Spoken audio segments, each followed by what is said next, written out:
things real time, being able to be the one to put the corals and tomorrow to come back to the same area and you see a small school of fish just like swimming around the area, or even there's some territorial type of fish.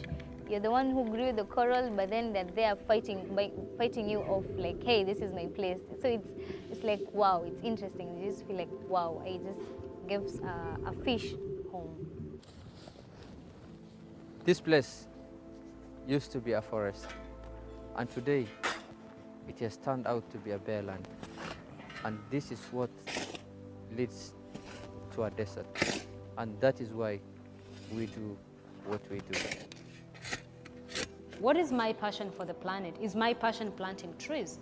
Is my passion speaking on behalf of other people? What do you think you want to fight for?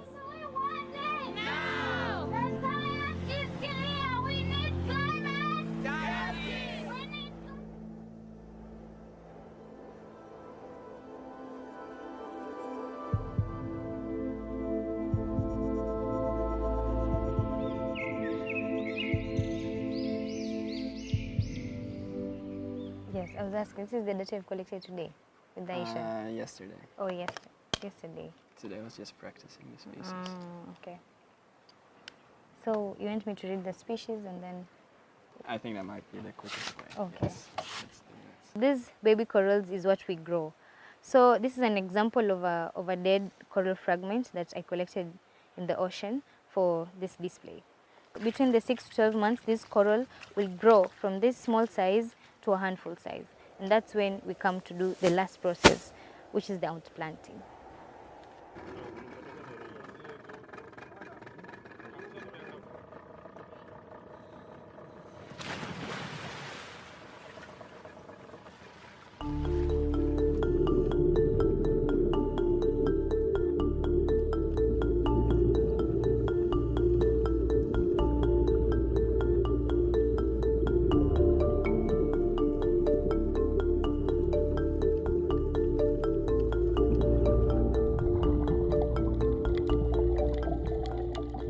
When you see a coral reef that's healthy, you will immediately know because it's actually colorful, it's full of diversity of fish and even invertebrates like the cucumbers and the urchins. But then when you dive in areas where there's like rubble, that's when you know it's degraded. There's nothing. When you swim there, you won't see any fish species. You just basically see no life. Well, coral reefs are very important for the whole ocean actually. They are the breeding ground for many different types of fish.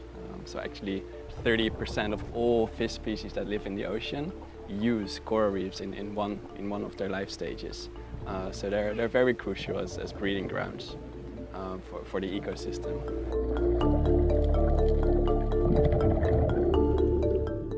Main problem that we're trying to solve, specific to our site, is degradation.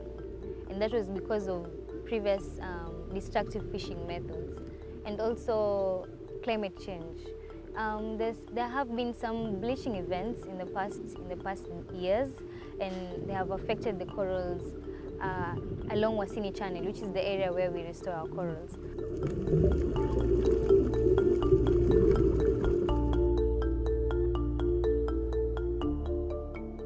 There's been talks between the fishermen, and they realize, the ones that who have been fishing there for quite a period of time, they have noticed that the fish stock is decreasing. Hapa Mkude sote kazi yetu na kuvua. Kwa hivyo hakuna mtu ambaye anaweza kwenda smoni yake na akasema kwamba mimi nataka kufanya kibarua sasa hivi mpaka bahari imekuja sawa. Kwa hivyo sisi tumezoea hii kazi. Kwa hivyo hata iharibike vipi bado tunafanya kazi. Kwa sawa. And when you ask them why, they'll tell you the corals are gone. These fishermen already from traditional knowledge already know that coral reefs are important for fishing. Tunaomba pia nyinyi mtusaidie kwa sababu sisi peke yetu hatuwezi fanya. Na kutusaidia ni kwamba kutotumia uvuvi za haramu katika upande huo. Kama unajua mtu anafanya uvuvi haramu upande huu, kumkanya na kumweleza kwa nini matumbawe haya, kwa nini tusitumie uvuvi huu katika hii mahali.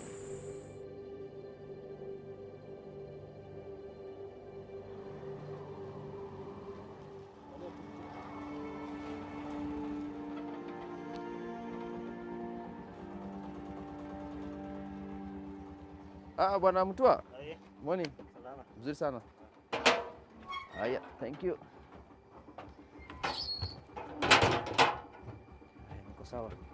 Tutaenda site huko juu. Tutatoka tu kidogo, tuende tu.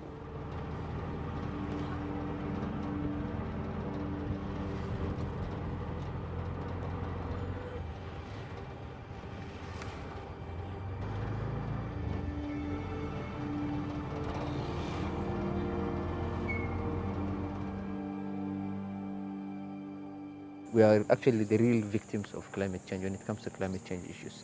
We have prolonged droughts, we have low food, we have increased temperatures. I said as a young person, I wanted to bring an impact in my community. And 10 years down the line, we have been able to grow up to 1 million tree seedlings.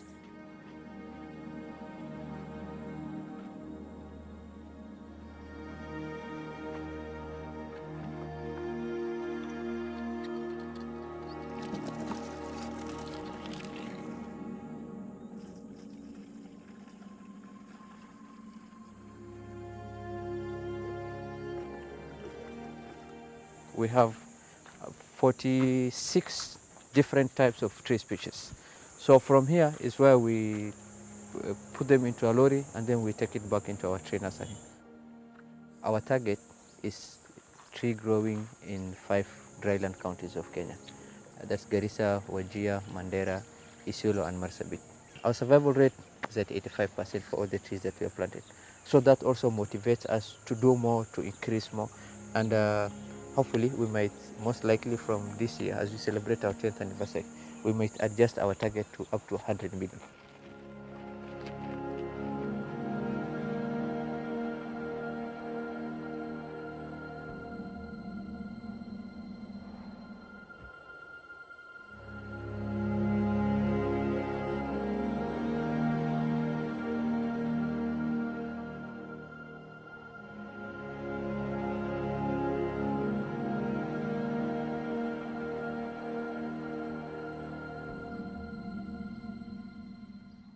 The reason why we are doing the fruit trees is it's easier telling the farmer or the community member, we want you to plant 10 trees. So out of the 10, 5 are going to be fruit trees and 5 are going to be indigenous and exotic. So they look at the value of the fruit trees. So you'll see the same community member coming back to you and tell you, can I get another 10 trees? Or can you add me more? And that's where we save on labor, because it's the community themselves who do plant the trees on their own. Ours to make sure we produce and we provide.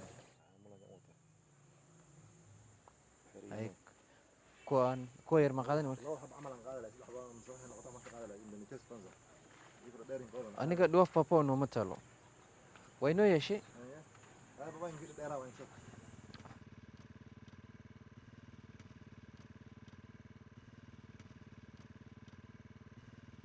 Odi. Karibu.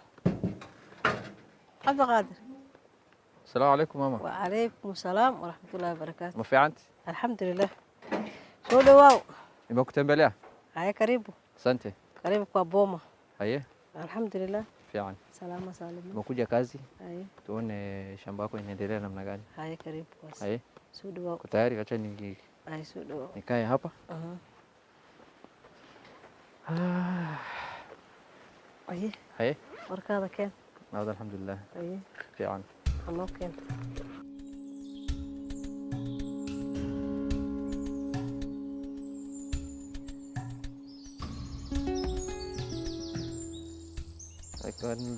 iska socon caadi. Fiiri geedahan oo ma aragtay gaaladan beeraha nooga shaqeeyaan. Hadda coskan kan hadda waa xidid. Badi waxa la rabaa xididkan in la bixiyo. In la xidid siiyo. Kan hadduu baxo coska ma soo baxaya.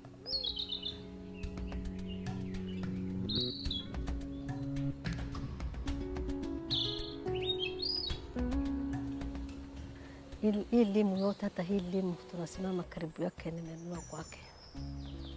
Hii elimu ndani ya hii shamba yote unaona sio limau. Hii elimu ndogo ndogo yote nimenunua kwa Abdulkadir, nimechukua kwa Abdulkadir. Nimepeleka mara 3. Nimevuna, nikapeleka, tena ikizaa inazaa sawa sawa. tulikuwa na mbuzi nini. Sasa hali ya ukame ndio tumetoroka, ikaingia kwa shamba. Sasa naendelea na hii shamba yangu.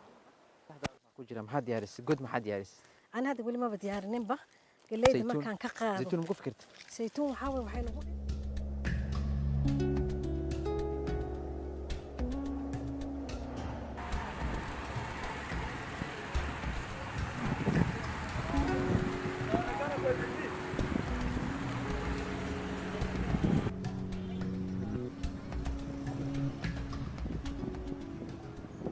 so أنا prefer قد Wanna prefer this smooth, look like they're smooth.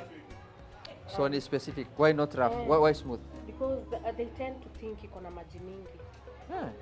What about the That's rough? what they think. They also prefer the yellow one sometimes. Yellow unakuanga na maji mingi kuliko green. Okay. Sasa tukimikituma ya Juba sahi kama yenye nitaweka inaenda for 3 days. Naipata tu ikiwa sawa, naipata tu ikiwa like half a day. 3 days, so hiyo ni kama ton ngapi? Tunaweka like a ton or 2 tons. So in a month that is 60 tons.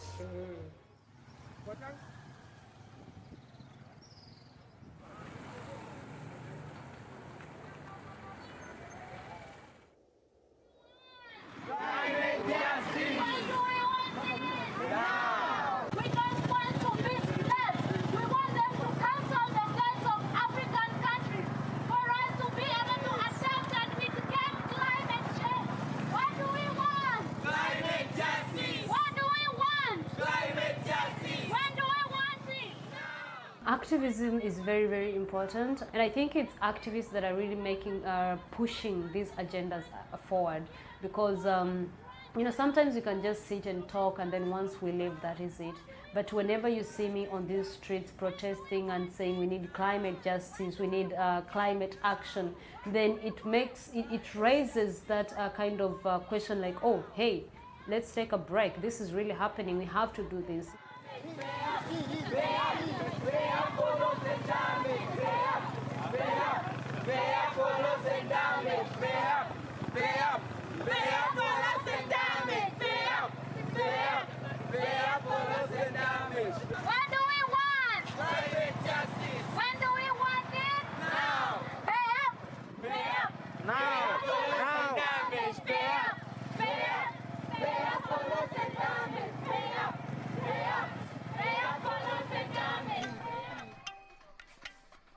We have a placard that says mazingira yetu wajibu wangu. I think that one is in Swahili. For you to be an activist, you have to really understand what is your passion as an individual. You have to place yourself in a situation where you have to think about the planet and say, okay, what is my passion for the planet? Is my passion planting trees? Is my passion speaking on behalf of other people? What do you think you want to fight for?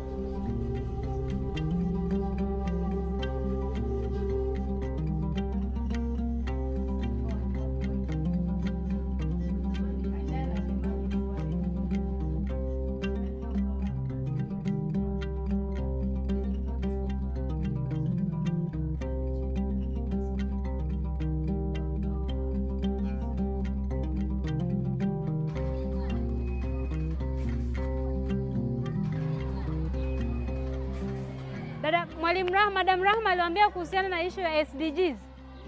Aliwaambia SDGs. Aliwaambia ndio inaitwa kwa Kiswahili nini? Maendeleo nini? We have over 22 schools that we are working with here in Tanzania. Out of those schools, we have to train these young people so that we make them understand what climate change really is and what are some of the actions that they can take as individuals, as a young generation, because we are talking about them being given a seat on the table. Wewe umesikia wapi hizo taarifa kwamba kuna mabadiliko ya tabia nchi? Kwanza hapa, yani siku yangu ya kwanza kuona tabia nchi, kwa kwenye taarifa habari. Uliona nini? Niliona walikuwa wanasema kuwa hali ya hewa tabia nchi inabadilika sana. Na pia mara yangu ya pili kusikia neno tabia nchi nilisikia kwenye darasani, mwalimu alikuwa anatufundisha. Akatuambia tabia nchi maana yake na jinsi ya kudhibiti. This is the most affected generation, talking about 2.8 billion young people around the globe. It means we are the most affected when we talk about climate change. We usually have these activities where we train them to come up with innovative ideas on what we can do for the planet, what are some of the solutions to impact or combat climate change. They are very creative. At that very young age, they can give you solutions and you're like, wow, what was I even doing in class? So it means that we need to also prepare them at a very young, little stage.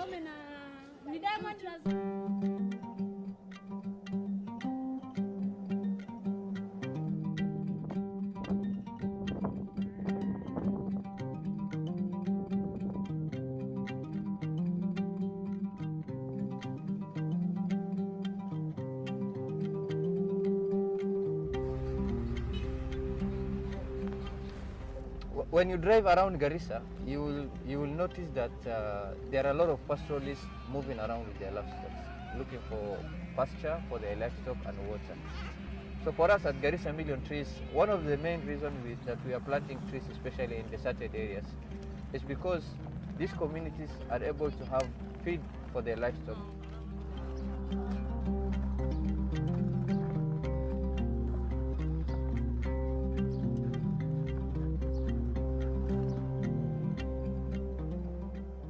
The Mkwiro community is highly dependable on the ocean because one, the Mkwiro community is located on an island, and second, the main source of income or maybe food is through fishing.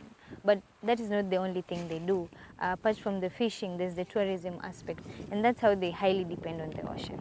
And so if the coral reefs are degraded, if climate change comes into this, increases the temperature, destroys the life underwater, that would be so devastating to this community because all the activities, I'd say most of them, all relate to the ocean.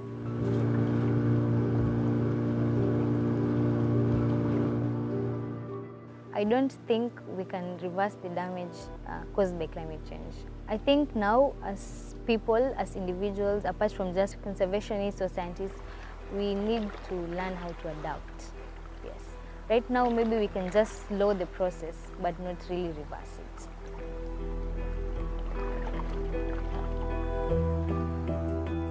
As much as we cannot be big as governments or the United Nations bodies or international organizations, but the little that we do, the impact is felt at the community level. If I do my bit, that lady in Tanzania does her bit, that youth in the Kenyan coast, they do their part. If we all bring our efforts onto the table, we'll have done at least a 0.25% impact of the entire problems that creating solutions to the existing problems, especially in Africa. We have to work together for us to combat climate change. If we work together, we'll be able to fight climate change. We'll be able to catch up with climate change and tell climate change, hey, we got you. So you have to let us be. We have to make sure that we adapt, we mitigate, we finance loss and damage. So it's all about working together as Africa.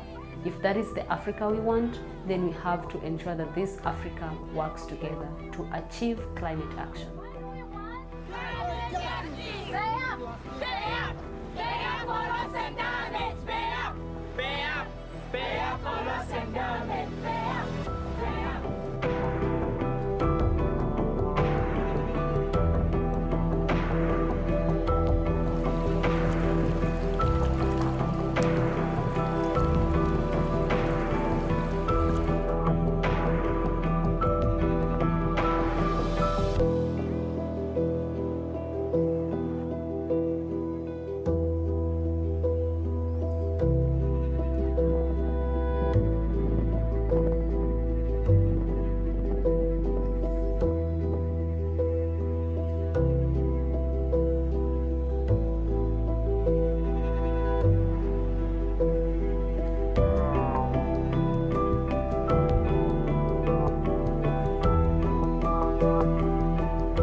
Hi everyone, welcome to a new Q&A at the New Vision for Earth Film Festival.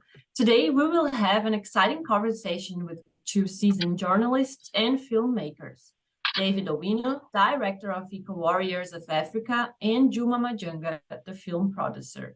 If you didn't catch the short film before we start this Q&A, no worries, it is available on the Film Festival platform, and we are sharing the link here in the chat. And before we start, I would like to introduce myself as well. I'm Cândida Schedler. I'm a journalist based in South Brazil, and I'm really glad to host this session with these two amazing filmmakers.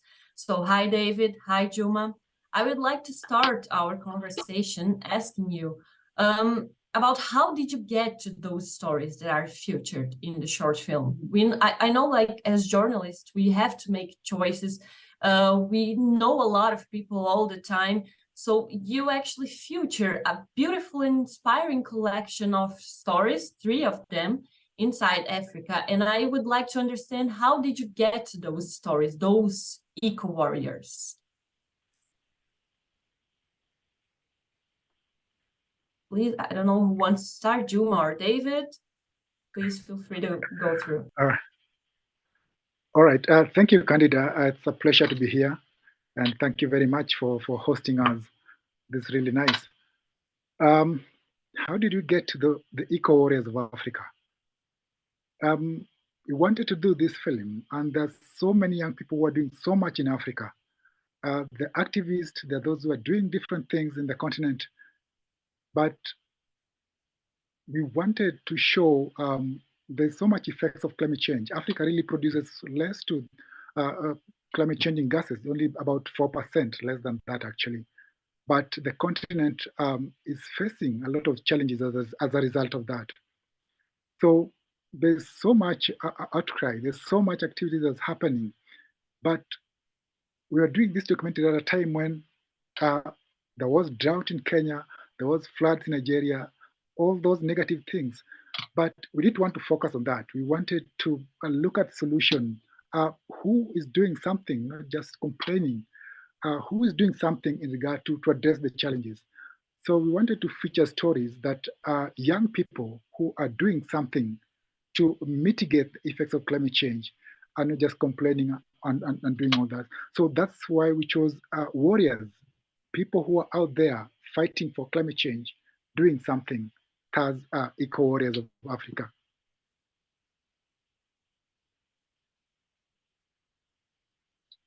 And David, I have a question now, if David wants to answer. I would like to know, how did you get to those ones? How did you hear from them? And how did you approach them in order to feature them on the film? Yeah, thanks, Candida. I think I need to add that yes, we wanted to do a solution story on climate change in the continent. But we also are looking at climate change as something that is robbing communities and the continent of a future. And so we thought, let's talk to young people, because really that future belongs to them. So we were asking ourselves, when it comes to solutions, can we find young people who are doing something, who understand the problem, who understand what it could mean for their future, and are already doing something to address that? And so, I mean, like other journalists, we started doing the normal desktop research using the usual digital tools to try and, just, troll over the internet and see what is there, who is doing what, and where are they. Someone like Abdikadir was already, he had already gotten an award. He was honored by the Queen earlier for the work that he was doing. So of course it was easy for us now to get on the ground and try to establish, how factual this is, if the breadth of the work that he was doing, how far he had gone, the impact that he had created, to just try and establish this by talking to our contacts on the ground. But most of it was based on the on the research that we were doing online. We had, I think, at least 11 young people from different parts of the continent. We would have loved to, work on the story with as many of them as possible. But of course, the project was also time bound, and some of them were not available at the time. But I believe these are very interesting stories that we picked. So that online search was followed by now, on-ground checks to just see if whatever we were seeing online was actually what was happening in real life. And so then we followed it with the story. That's amazing. And maybe just to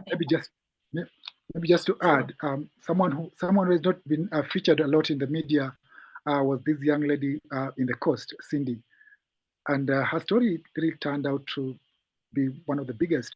And no, she hasn't gotten much media attention before, so this was like her major media attention that we did with her. So she was really worried. She was nervous doing the story, but we told her this is okay. I mean, this now is your world. Now you have to share what you're doing in the world, and she managed, and it really came out well. So it just shows that there's so many people who are doing small things there that are not getting the attention of the media, but which are impacting the community, because she's working with the community at the coast to try and restore coral reefs that are very important for the fishing community at the coast. And Juma, at one point, some of our sources were not ready for the story, but we were running out of time.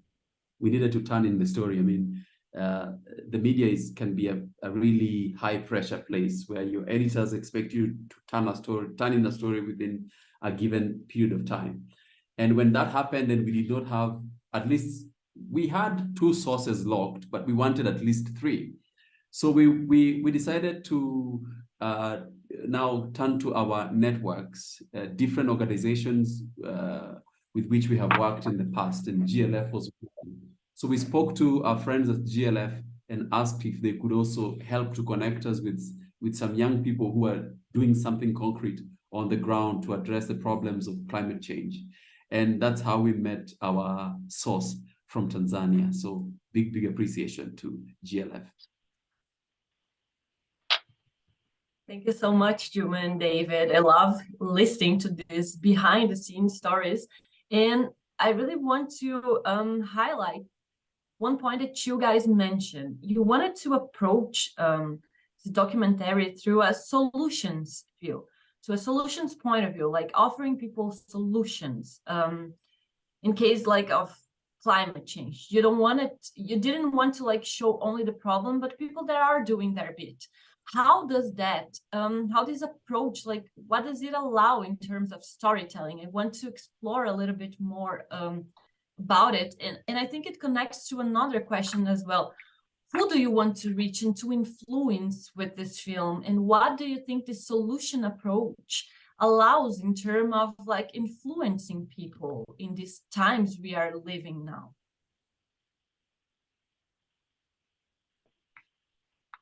Yeah, I think one thing that we have been able to realize through our interactions with communities in the many stories that we have told is that every person right now who understands what climate change is and what is happening to the world has some fear in their minds. And in many communities, this fear impedes their capacity or capability to think of what is possible or what they could do to make a difference. And that just sends everyone into that pit of despondency and say, we cannot do anything about it. And so we are in a mess as a world. And so even the people who have something in their hands that they could do to make a contribution become incapable of making that contribution. And so we realize it is very important to not only show solutions, but solutions by even the simplest of individuals in our communities to prove to everyone that it can be done. I mean, Nobel laureate Wangari Maathai from our country, Kenya, peace be upon her soul, talked about the hummingbird, that, you can just do your small bit and and then there will be a ripple effect as every single individual does their bit. And for us, it was important that we do not contribute to the mindset, the defeatist mindset that is crippling the world right now. And also in terms of storytelling, we realized that stories can help break several barriers. And stories make it simpler to penetrate minds, to penetrate hearts, to get empathy, to get people to take action immediately, and to get people to buy into what you're trying to tell them. So while we could just stand somewhere and say that, yes, the world is changing and we need to act now, by showing what challenges some people are dealing with and how they are, addressing those challenges in their own little ways, can help to something happen somewhere else. And we do not have so much as journalists to explain about climate change. We've already explained the science change. We have happening. Now what is left, I think, is to tell the stories and the people who are being left behind that we need to bring along with us. Yes, that's right. And who did you want to reach? And what was the message? I mean, Africa is the youngest continent. Majority are young people. These young people are staring at a bleak future as a result of climate change.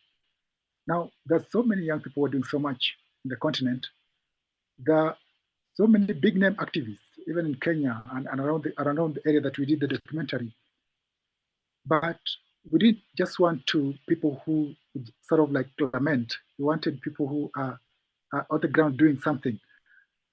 So in terms of storyline, it is much easier to tell a solution story because you are looking at the challenge, then you're going ahead and providing solution, as opposed to just a story of lamenting and crying. So we wanted something that we can show the effects of climate change, and like we showed in the last part of the documentary, but it's building up to that, we show solutions, people who are doing something to address those challenges. That's why we chose these three young warriors of Africa. And indeed, we wanted to reach young people of the continent to show them that, yes, there are problems, and yes, we need to complain, but it cannot just stop at that. We need to do something in our own small ways, whichever way we can. We need to do something. That's why we did for this, and that's why we wanted to reach them, and that was the message. Amazing. Thank you so much, Juma and David. Quoting David, he said something that really moved me now. He said, stories help to break barriers, and it reminded me of a Brazilian indigenous activist and writer. His name is Ailton Krenak, and he says that every time we tell a story, we postpone the end of the world. So I think your movie is a little bit about that. We are actually giving people hope. And, making this connection now, I would like to know, like, what have these different experiences, like going to these communities, listening to these stories, talking to these young leaders, what have that taught you on a personal level, like more than as filmmakers? Because we know that we as journalists, we are moved by the things we see as well, and we are part of the contest somehow. So I want to learn and to understand a little bit more how this experience have changed you. Like, what have they taught you on a personal level? I think for me the experiences have made me a little humble. Candida, just before we embarked on the production of this film, I went to the Rift Valley in Kenya, a place called Baringo. And I was just, having a lazy weekend drive. And I got somewhere and there was a tortoise that was trying to cross the road. So when I got to that point, I slowed down, parked the car on the side. I took my phone and I wanted to record the tortoise. It was making a very slow, majestic movement. The sun was just about to set. It was a beautiful scene. So I started filming, but I also did not want to scare it, to interfere with the movement. So I was trying to stay away and just film from the side. But then there was a gentleman who was on the opposite side of the road. He was grazing his cattle. So he looked at me, he observed me for a few minutes, and then he said, "Shoot from the front." And I was like, "Well, what do you mean? Shoot from? This thing will not move." He said, "Go to the front. You will have a better picture there." And well, I decided to try it. So I went to the front, but I was still afraid that maybe the tortoise would stop moving. So he just came, took my phone, went to the front, and told me, "Film like this." And then I waited for a second, and when after the tortoise had moved into the bushes beside the road, on the roadside, he told me, "Now go to that side, go past that anthill and stand there." And just listening his direction. I'm here, having been a director of different documentaries. So here I was being directed by a random herdsman in the village. But then after that, I found really, really beautiful pictures. I have very beautiful videos from that experience. And what I learned in that little experience, just getting into this film, was that, I mean, for a very long time, we have been, as media people, we've been saying we are telling the stories of communities. So we go to different communities and say, these guys are suffering. We need to tell their story to the world. But actually, I think what we should be doing at this point is to enable communities to tell their own stories, because we can never be better than them at telling their own stories. He just showed it to me. He just told me, this is our environment. We know how it works. We know how these animals respond, and we can tell you what to do at what point. And I think if we listened more to local people and simply went with a humble, a teachable mind to say, we just want to learn from them, how they are coping, how they understand these changes, and how they're dealing with them, how they're adapting, I think we would get much further. But also, you understand that communities are actually capable and are doing much more than we give them credit for. Maybe we can accelerate the efforts that we are making if we give them the opportunity to do it, because they have the capacity. So it's made me a lot more humble. It's given me the idea that when I go down there to interview people, I just need to listen and grant them the space to tell their story. So I'm not really the storyteller. I am the story enabler. I need to facilitate an environment in which the story can be told appropriately. Great. Juma, would you like to say what you have learned visiting those communities? Look, I've been doing environmental story for quite a while now, and climate change stories for a very long time. But there is a really profound difference between understanding climate change and knowing all about it and writing about it and doing stories about it, than going there to experience it at the community level where it happens. So when I was in Tanzania, we went to this community in the far end of the border in Tanzania, and you look at the impact at the community level, and it hits you. It hits you that this thing, it's this serious. You look at these people, their life, and they tell you the changes that they've seen, and that's hits you a lot than anything else, that any conference that you can attend, any discussion that you can have about climate change. And really, what I learned from them is that they're not lying down, they're not giving up. They are doing something. I think that's the most important. That's the message that I got from them, and that's the message really that even me, I think I learned that I have to do something, even from apart from just reporting and doing documentaries. I have to do something that's tangible, that's geared towards dealing with the real challenge. Amazing. Thank you so much, David and Juma. I loved your answers and to know a little bit more about what you've learned.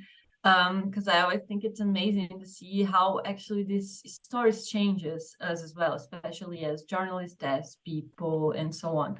So I would like to ask you as well now, big climate events have taken place in Africa recently, and how much would you say these kind of stories, solutions, and young leaders involved in those global scale gatherings, how are these kind of stories involved? And how much impact would you say these big events have on youth and vice versa? I know you show a lot of information and data, but how would you say they are impacting young people? And why did you actually to choose like telling young people's stories as well inside the documentary? Yeah, I mean, we just recently, I think 2 weeks ago, concluded the Africa Climate Summit and Africa Climate Week here in Nairobi. And I think it's very important that these events happen here within the continent. And most of the time we hear about the COP and it's happening very far away. And it's very easy for young people to imagine that this is not our concern, this is not our duty. It's happening in far countries away from us and being driven by world leaders, political leaders, and they are the duty bearers. When it comes closer home, when local issues are brought on the table and given prominence, then it begins to hit differently, and people begin to see themselves as also having a responsibility. I, however, think that we do not have yet effective or optimal participation of young people and young leaders in these events. And that could be because, one, I mean, there's still a bit of learning to do about if we are going to involve the young people. Perhaps, you know, the leadership and the organizers are still wondering how and where do we involve the young leaders. If you look at the way they are involved right now, yes, there's participation, but it is not participation that can easily and effectively get into the final document and commitment that, you know, is that parties leave that place with. Not participation that gets them to the table when it comes to resources and saying, this is what we have, these are the decisions that we made regards climate finance. This is where the money is going, and this is how it will get there. So I think there's a bit of learning that is taking place right now, and that should be sustained to see how do we effectively involve young people at that level. But that will not happen internationally if it does not happen, first of all, locally.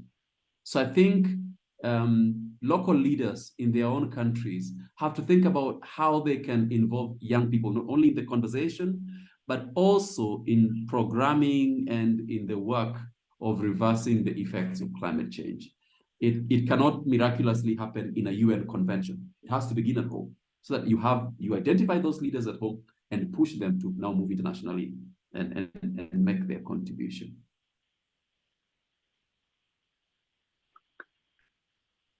Perfect. Juma, would you like to comment something? That's right. And I agree with everything that David says. And yes, big events have happened in Africa. Just last year, we had COP27. This year, Kenya hosted the first, the maiden Africa Climate Summit, a very big event. And I attended both events. So when I attended this year's event in Kenya, the place of young people, really, these events are important. When they happen in Africa, it's important because this is the epicenter of the effects of climate change. And when these events come closer, really, it gives that opportunity to get closer to the situation that it is in the ground. Young people, the event is very important for them. But like David says, like what's their space? Just attending these conferences, just going to these conferences, it may not really help them much to advocating things that they want to advocate for. So their space at the table of these events need to be looked at so that they're given opportunity really to make meaningful impact in the events. And when you look at why we featured young people, going by just the recent event in Kenya, I was at the both events in Nairobi, and there was an event, a side event that was happening, interestingly, in Nairobi, apart from the main event where the discussion are taking place, filmmakers in Kenya and around the continent organized an event in the city center where they showcase films of climate change. During the event, it was running concurrently with the event. So in the evening, after the events ended at the KICC where it was taking place, they organized an expo, a film screening for climate change films in the CBD, and people were full. So I did that story, and people were telling that going to the event, the young people were telling me that going to the main event there at the KCC, we don't understand everything they're saying. They seclude us in the discussions. But here, we come and watch these films and we get to understand the effect of climate change. So we need to look at ways, really, they say a picture is worth 1,000 words. So if you put it in a film to capture those things, I mean, one film can capture discussion that we're having in this COP 26, COP 25, if you capture it in film and communicate it in a way that people will reason with and will understand much better, as opposed to those big events where the discussions really are, some are even beyond understanding of many young people, I'll say. Amazing. We have actually a comment on YouTube of a person saying, fantastic work, David and Juma. Such a compelling story has the power to help to create resilient communities. I love the story enabling. So that's what we were talking about, actually. The solution approach enables us like the power to create resilient communities. And I think that's a highlight on your documentary as well, because you are showing and like featuring and highlighting and putting that person like really on screen. They're telling their stories and young people that are co-creating solutions inside their local communities. So I think this is really important and gives us a sense of hope. But unfortunately, we are running out of time, and I have like a question to wrap up, and I'm really excited to hear your answers about it, because I would like to ask you, what would you like people to ask themselves and those around them after watching Eco Warriors of Africa?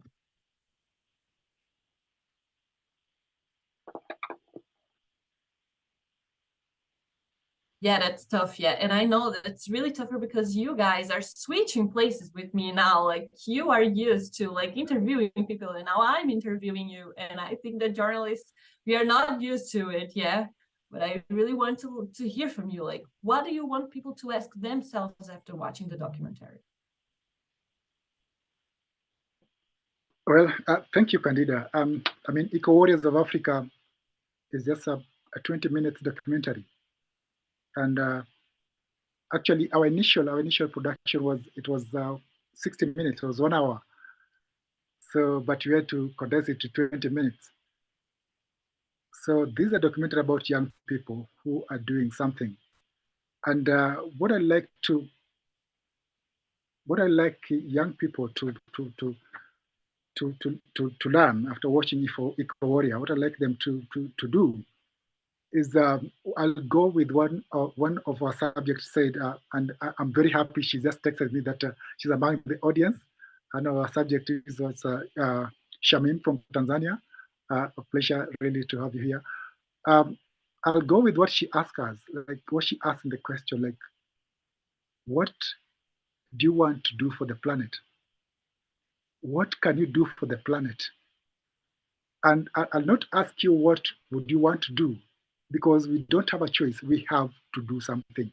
So I'll ask you what, like she asked, what do you want to do? Find something that you want to do for the planet and do it now. Wow. That's powerful. That's powerful, Kanda. I think for me, what I saw was that everyone that we interviewed, everyone that we spoke to, there was, in their communities, were climatic challenges that they were facing, or that they were battling, that they needed to solve. But also in them was so much hope that transcended the challenges that they were going through, and so they chose to do something. And I think there's going to be many different climate stories. For some people, it's going to be hopelessness. For some people, it's going to be loss and death. And I think what I would urge everyone is, having watched this story, and perhaps be challenged and ask yourself, what's your climate story going to be? And I hope it's that of resilience. No, amazing. Thank you, Juma, and thank you, David. And I would like to wrap up. Remember what you guys said, like, what can you do for the planet? To find something you want to do and do it. And what David said, what's your climate story is going to be? Like, it's really inspiring to see that you guys made like this documentary, giving us this sense of hope and telling those stories. So thank you very much for doing this. Thank you so much for accepting this Q&A session. I'm really honored to have like the opportunity to get to know more about the behind the scenes, what you guys have learned and how you actually made it happen. So to wrap up now, I would like to say thank you everyone for joining us. Remember that Eco Warriors of Africa is available on the festival platform until 12th October. And I'm sure that if someone here is watching our conversation and hasn't watched the documentary, the person had totally got even more curious. And I totally recommend you to watch it. It's an amazing, amazing piece of art that gives us sense of hope as well. So see you tomorrow for another Q&A at the New Vision for Earth Film Festival. Thank you so much, David. Thank you so much, Juma. And thank you so much for everyone that was watching here as now.